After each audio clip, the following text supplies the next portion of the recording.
ये 8 लक्षण प्रकट होने लगते हैं जिसके ऊपर प्रभु की कृपा होती है। हमारे ऊपर प्रभु की कृपा है, ये हम कैसे पहचाने?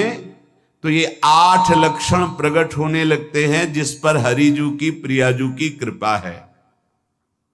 पहला, घोर अपराध करने वाले के प्रति भी दया की भावना, शांति पहला लक्षण है।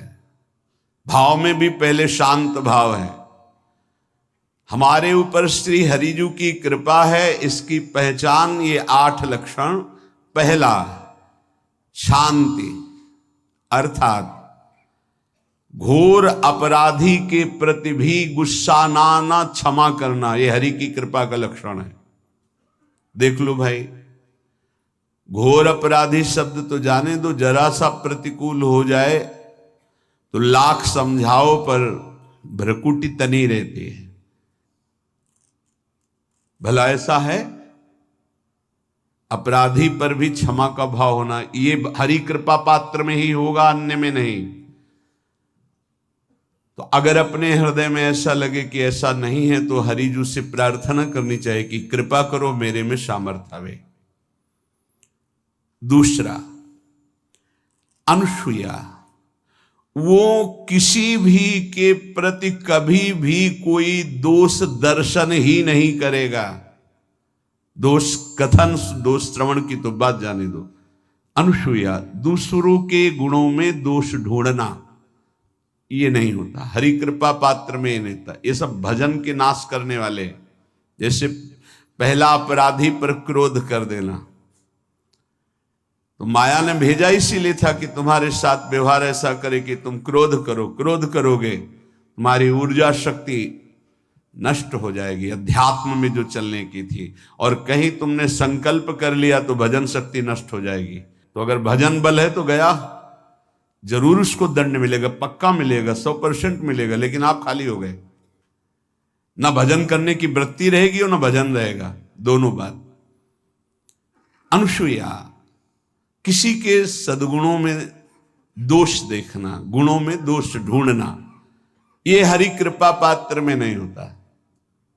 ये बहुत मंगलमयी बातें हैं जिससे हमारा भजन मार्ग पुष्ट होता है। तीसरा, वो बाहर से और भीतर से पवित्र रहता है, हरि कृपा पात्र। शौचाचार का ज्ञान होना चाहिए, वस्त्र आपके पवित्र होने चाहिए, ये बाहरी जल रज आदि के द्वारा बाहरी पवित्रता। और निष्कपटता, निश्चलता, सत्य भाव, ये अंदर की पवित्रता है। अगर कपट है, छल है, असत्य है तो हृदय मलिन रहता है। भीतर और बाहर से पवित्र रहना, इसमें खास बात क्या है? भीतर और बाहर से पवित्र रहने में, भीतर और बाहर से सदैव पवित्र कौन रह सकता है? तो बोले जो पुंडरीकाक्ष भगवान श्री हरि का प्रियाजू का स्मरण करता रहता है, वो शवायाभ्यंतर शुचि, वो बाह्य और अभ्यंतर दोनों से पावन रहता है। तीसरी जो कृपा का लक्षण है, अर्थात वो सदैव भगवत चिंतन परायण, शौचाचार का पालन करने वाला, बाहर और भीतर से हरि कृपा पात्र पवित्र रहता है। चौथा, ऐसे कार्यों का अनुष्ठान न करे जिनमें हमारा भजन छूटता है, जिनमें सत्य छूटता है, जिनमें भगवत भाव छूटता है। जैसे आपके ऊपर कृपा हुई, आप भगवत मार्ग में चल रहे हैं, अब आप ऐसे संसारिक कार्यों का अनुष्ठान कर रहे हैं जिनमें आपकी चित्तवृत्ति बिल्कुल भगवत विमुख हो रही, तो जीवन का लाभ क्या होगा? लाभ तो है भगवत स्मरण सहित। जैसे कल एक ने प्रश्न किया कि मैं खाता तो नहीं हूं लेकिन मांस के दुकान में मांस बेचता हूं, होटल आदमी, क्या उचित है? ये उचित कैसे हो सकता है? तुम और भी तो व्यापार कर सकते हो। जरूरी है धर्म का पालन करने की इच्छा करते हो, धर्म आचरण करते हो, ऐसा नहीं। तो विरत बहुकर्मा, उन कर्मों से हमें विरत रहना है जो हमारे धर्म के विरुद्ध है, जो भजन के विरुद्ध है। हरि कृपा पात्र ऐसे कर्मों का अनुष्ठान कर ही नहीं सकता। अपने भजन का फल देखना भगवत कृपा पात्र की, सबको प्रदान कर देना। हिम्मत है?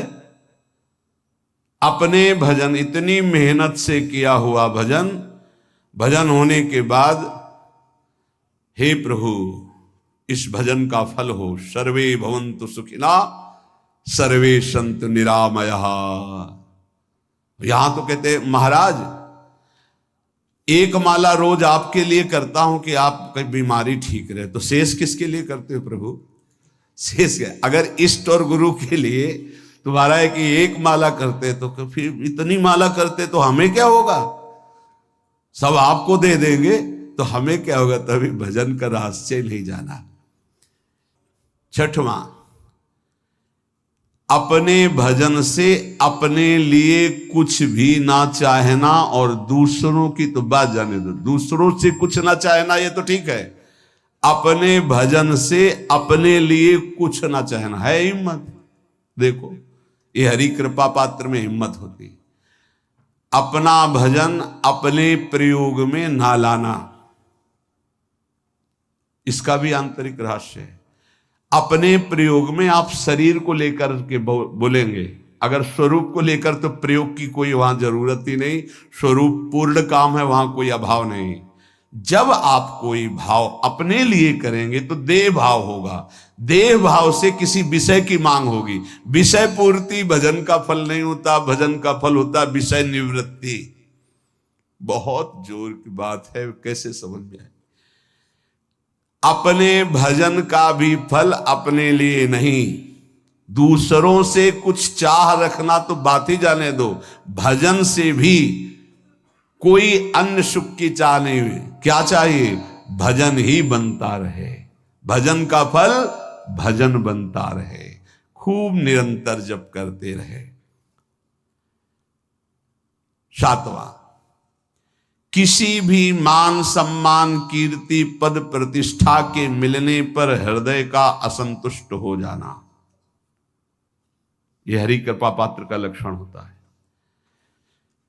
प्रणाम नमस्कार जय हो तो हृदय में असंतुष्ट हो जाना चाहिए, कोई किंचन मात्र अभिमान न उदय हो जाए। प्रभु बचाओ, ये माया की चकाचौंध से बचा लो नाथ। कौन सा अपराध बन गया कि आपकी जय की जगह यहां हमको ऐसा सुनना पड़े। मान प्रतिष्ठा कीर्ति जिसके लिए बड़े बड़े लालायित रहते, हरि कृपा पात्र को विष की तरह चुभती है। और आठवां, किसी भी प्राणी समुदाय से संबंध ना रखते हुए सब पर दया की भावना, सब पर कृपा की भावना, सब पर करुणा मैत्री, पर किसी से ममता नहीं। ये सूत्र बहुत व्यवहार में प्रयोग करने योग्य है। सबसे करुणा और मैत्री, पर किसी से ममता नहीं। करुणा तो करी भरत जी ने, मैत्री भी की मृग से, पर ममता रहित नहीं रहे। ममता कर ली तो अगला जन्म हिरण का हो गया। ममता नहीं रखनी, निर्ममो निरहंकारा। करुणा मैत्री तो करनी है, जैसे इसमें आदेश है, गीता में जी आदेश है, अद्वेष्टा सर्वभूतान मैत्र करुण एवच, पर निर्ममो निरहंकारा, ये साधक की चतुरता है। प्राणी मात्र पर दया कृपा करुणा मैत्री, पर ममता नहीं। ममता किसी से, और यहां करुणा मैत्री ये तो गायब हो गई, केवल ममता रह गई है। अपने शरीर से ममता, शरीर संबंधियों से ममता, विषय भोगों से ममता, यही जहर है। संबंध में ये ममता ही जहर है, विचारों में अहंकार जहर है, कर्मों में ये आसक्ति जहर है। इसी जहर को मिटा दे तो जीवन मुक्त महापुरुष कर्म करते हुए, विषय सेवन करते हुए, वार्ता करते हुए, विचार करते हुए, बिल्कुल जहर रहित उसका जीवन हो गया।